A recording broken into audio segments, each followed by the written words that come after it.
The key values that I have seen, and perhaps the most innovative for this year, is the inclusion of financial services in a lot of the MVNOs.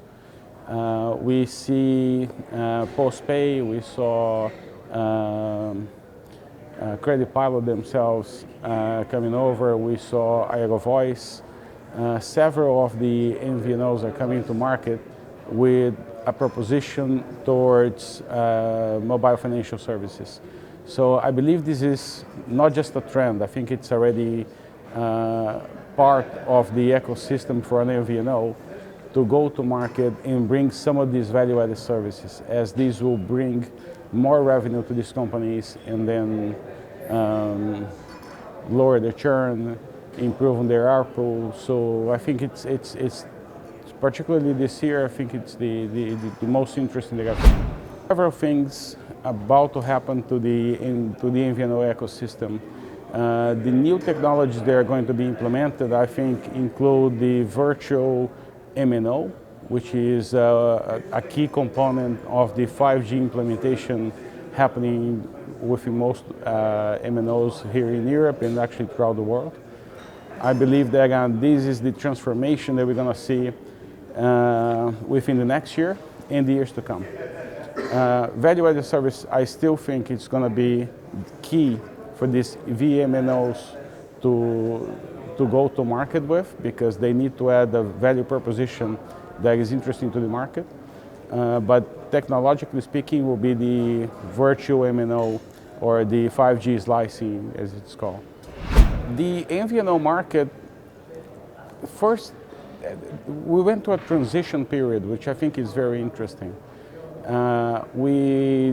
I think we are now deep into what would be the MVNO 3.0 or 4.0, depending on how you see it.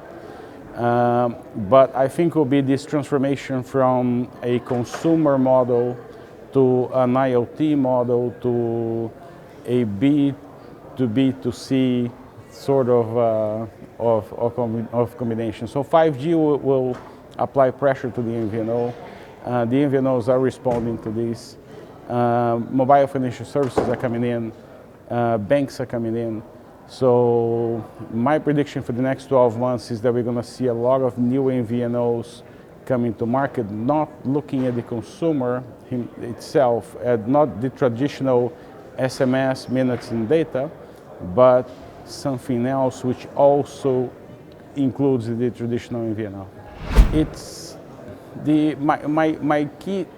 The key things I'm taking from this Congress, it's how MVNOs have left the race to the bottom situation. So the Red Sea, now they're going into the Blue Sea. They're not focusing so much on pricing anymore. They are now focusing on the value they are bringing to the customer.